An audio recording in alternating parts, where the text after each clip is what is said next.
हाँ जी बच्चों, आज डिस्कस करेंगे liquidators final statement of account.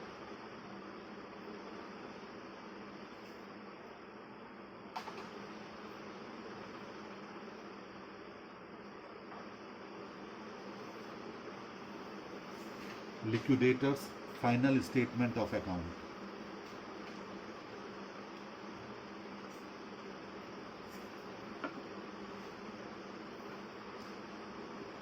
देखिए बेटे, as I told you that liquidator is appointed by the honorable court, and this statement is always prepared by the liquidator in real sense, not on estimated basis. It is basically a summary of cash book. It is basically a summary of cash book for the period beginning with the date of commencement of winding up and ending with the date of completion of winding up. ये तब से शुरू होता है जब से winding up की process शुरू हुई हो और खत्म होता है जब वाइंडिंग अप की प्रोसेस कंप्लीट हुई हो। This statement shows various sources from where the liquidator had obtained the funds and the various uses to which he applied those funds. कहाँ कहाँ से उसको फंड प्राप्त हुआ और कहाँ कहाँ पर उसने इसको अप्लाई किया, इसको पे किया, ये दोनों चीज शो करता है liquidator's final statement of account. कौन ये बनाता है liquidator's final statement of account? Compulsory winding up होगा तो official liquidator has to prepare, और अगर वॉलंटरी वाइंडिंग अप होगा तो लिक्विडेटर हैज टू प्रिपेयर। यानी कंपलसरी में तो ऑफिशियल लिक्विडेटर होगा जो कोर्ट ने अपॉइंट किया होगा, और वॉलंटरी में लिक्विडेटर होगा जिसे कोई भी अपॉइंट करेगा, वो इसको बनाएगा। इसलिए इसका नाम है liquidator's final statement of account. किसको सबमिट करना है?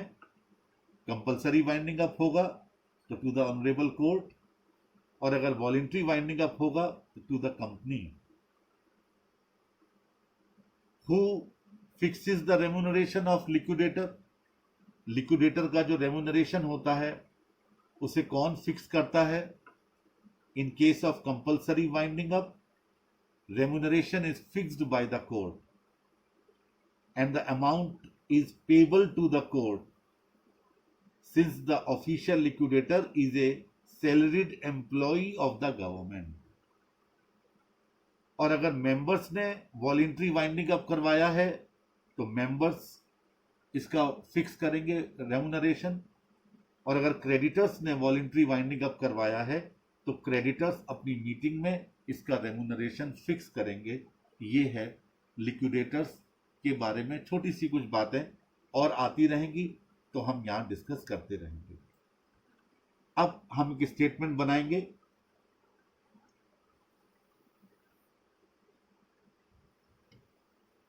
इस स्टेटमेंट में पहला कॉलम रिसीप्ट्स,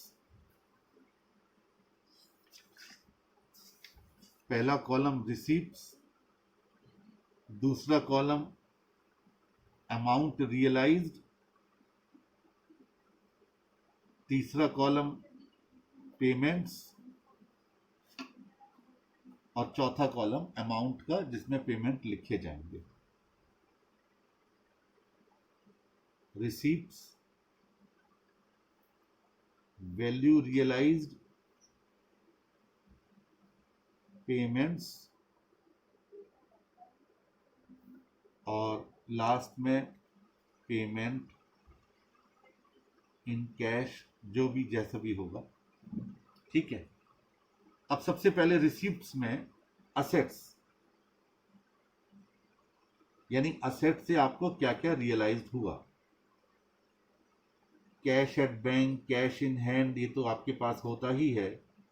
सिंबॉलिकली लिख दीजिएगा। इसके बाद marketable securities, bills receivable, trade debtors, loans and advances,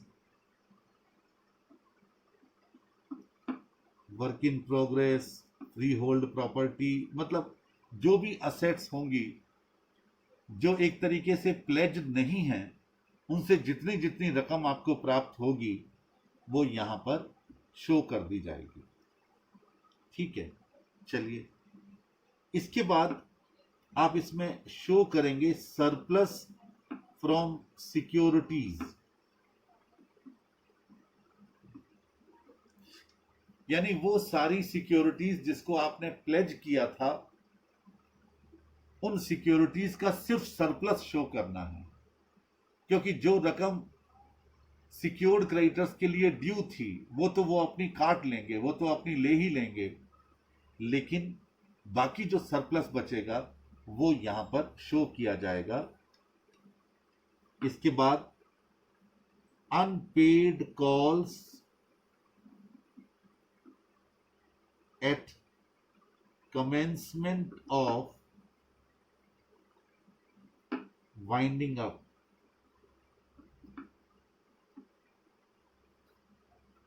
unpaid calls at commencement of winding up, winding up की शुरुआत में जितनी कॉल्स आपकी अनपेड होंगी, उनसे जितना पैसा आपको मिल जाएगा वो सारा का सारा यहां पर आप शो करेंगे। और इसके बाद अमाउंट रिसीव्ड, क्योंकि ये सबसे एंड में बनाया जाता है, फ्रॉम कॉन्ट्रीब्यूटरीज, यानी इक्विटी शेयर होल्डर्स और प्रेफरेंस शेयर होल्डर्स से क्या क्या पेमेंट आपको प्राप्त हुआ है एंड में, उनको भी आप यहीं पर शो करेंगे। ठीक है, चलिए अब इसमें एक और चीज होती है, कई बार हम ट्रेडिंग अकाउंट भी बनाते हैं, जैसे कुछ सिक्योरिटीज के लिए डिवेंचर होल्डर्स ने अपना रिसीवर अपॉइंट कर लिया, तो वो receiver receipt and payment account बनाता है, उसमें खाली वो उन सिक्योरिटीज को सेल आउट करके पैसा प्राप्त करता है जो मॉर्गेज की हुई होती है, और वो अपने डिवेंचर होल्डर्स का पेमेंट करने के बाद, लेकिन उससे पहले जो जो प्रेफरेंस होंगे उनको पेमेंट करने के बाद फिर डिवेंचर होल्डर्स को पे करेगा, और उसके बाद वो पैसा लिक्विडेटर को दे देगा, बचा हुआ पैसा, तो वो भी आप यहां पर शो करेंगे। उसमें से जो भी खर्चा होगा वो लेस करने के बाद वो आप डेबिट साइड में शो करें। अब आइए पेमेंट डेबिट साइड यानी रिसीप्ट साइड तो इतनी ज़्यादा टेंशन वाली नहीं है, क्योंकि बहुत ज़्यादा इसमें फिगर्स खाली असेट्स की ही रियलाइज होकर के आती हैं। अब आइए पेमेंट साइड, सबसे पहले लीगल चार्जेस, यहां पर सीक्वेंस आपको याद रखना होगा। सबसे पहले लीगल चार्जेस आप पे करेंगे, सबसे पहले। Number 2 liquidators remuneration,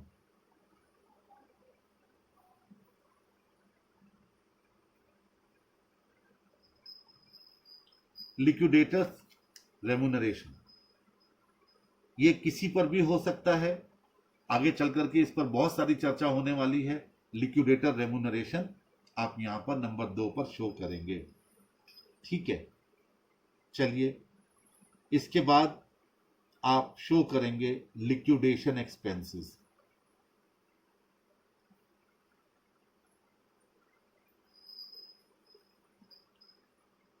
liquidation expenses,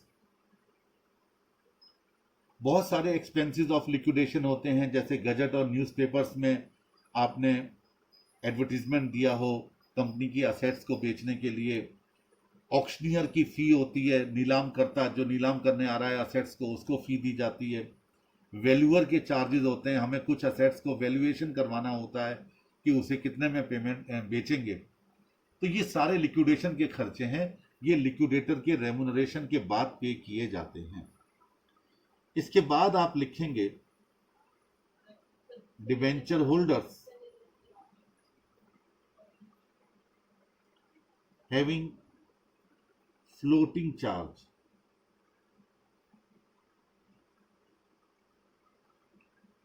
यहां पर लिखेंगे इसके बाद, लेकिन याद रखिए पेमेंट हम पहले प्रेफरेंशियल क्रेडिटर्स का करेंगे और उसके बाद डिबेंचर होल्डर्स का, ये बिल्कुल ध्यान रखिएगा। डिबेंचर होल्डर्स का पेमेंट हम बाद में करेंगे, लिखते पहले हैं, लेकिन पेमेंट इनका प्रेफरेंशियल क्रेडिटर्स के बाद में करेंगे। लेकिन चूंकि लिखने में डिबेंचर होल्डर्स हम पहले लिखेंगे, क्रेडिटर्स बाद में लिखेंगे, इसलिए नंबर इसका पहले जरूर आ गया, बट पेमेंट पहले प्रेफरेंशियल का करेंगे। इसके बाद लिखिए क्रेडिटर्स और उसमें नीचे डैश लगाकर लिखिए पहले प्रेफरेंशियल और उसके बाद अनसिक्योर्ड।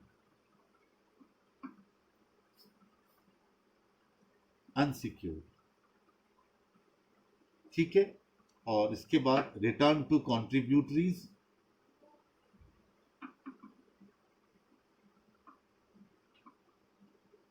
कॉन्ट्रीब्यूटरीज को रिटर्न करना है, पहले प्रेफरेंस शेयर होल्डर्स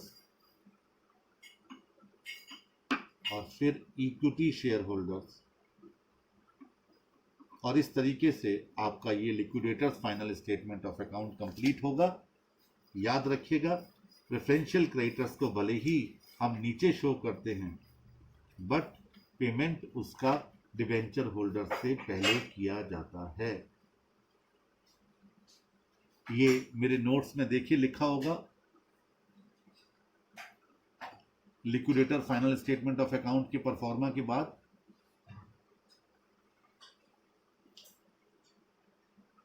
मिल गया।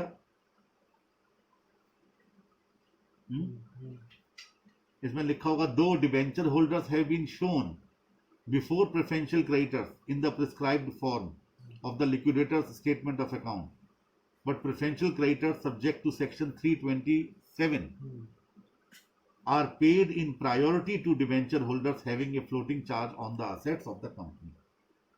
ठीक है। नंबर 2 लिखा है, मिल रहा है सारा।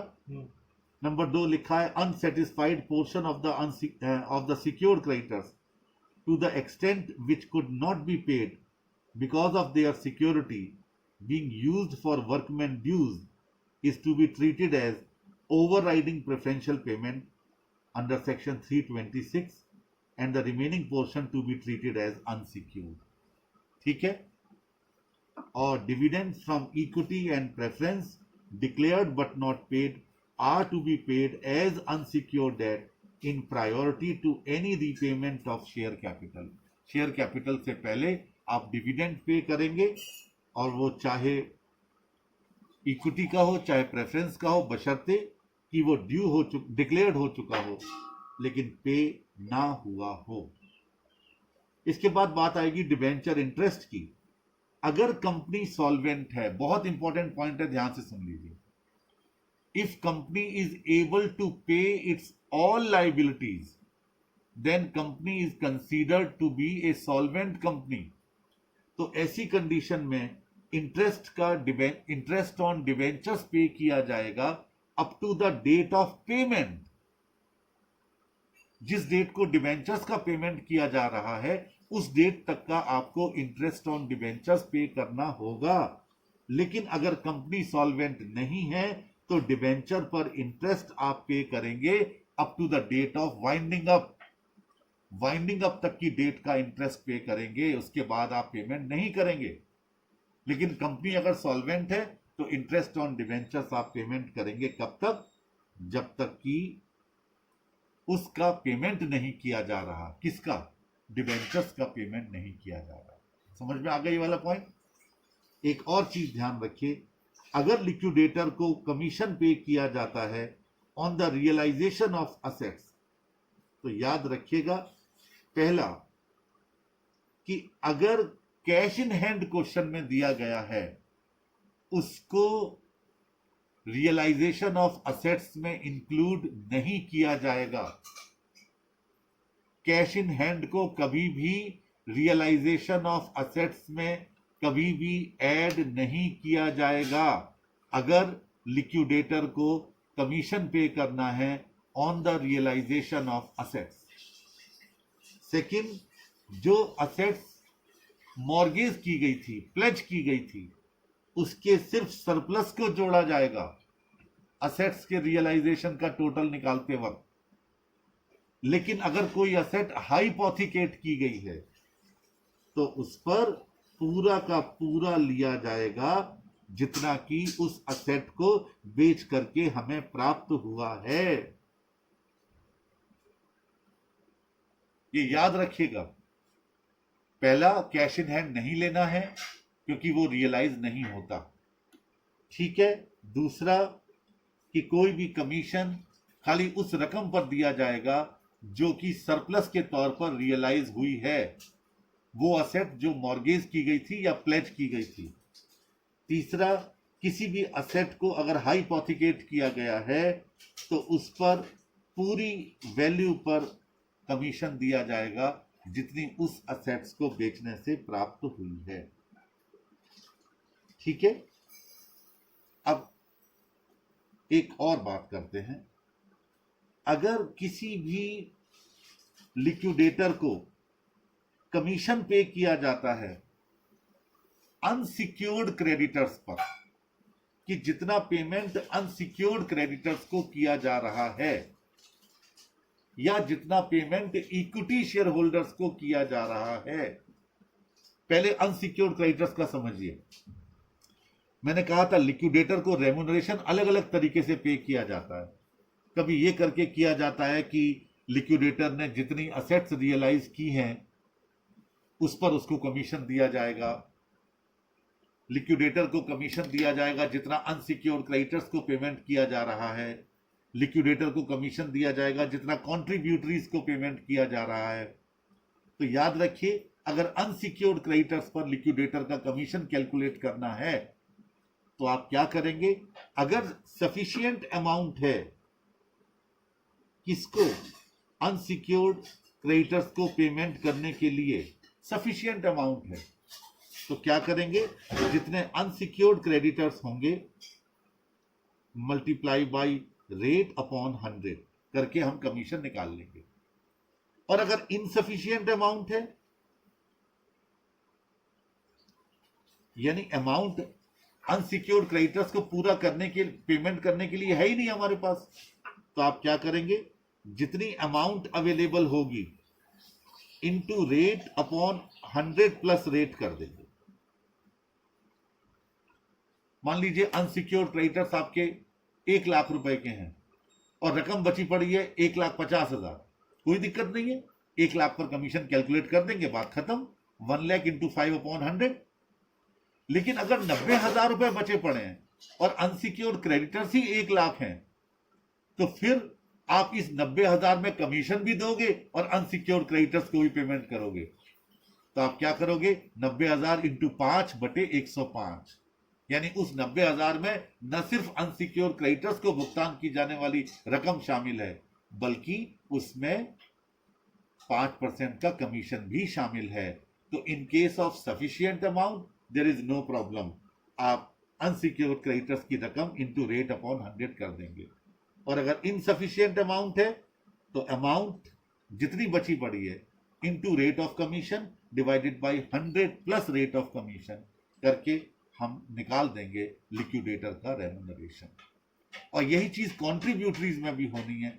जब कॉन्ट्रीब्यूटरीज के पेमेंट पर लिक्विडेटर का कमीशन कैलकुलेट किया जाएगा तो जिसको हम पूरा पेमेंट करेंगे उस पर तो इंटू रेट अपॉन 100 कर देंगे, बट जिसका पूरा पेमेंट नहीं हो पा रहा होगा into rate upon 100 plus rate आपको करना होगा। क्लियर हो गया ये पॉइंट? ये था लिक्विडेटर्स रेम्यूनरेशन। अब इसके 2-3-4 क्वेश्चंस करेंगे और उसके बाद फिर आगे बढ़ेंगे इस चैप्टर में। That's all.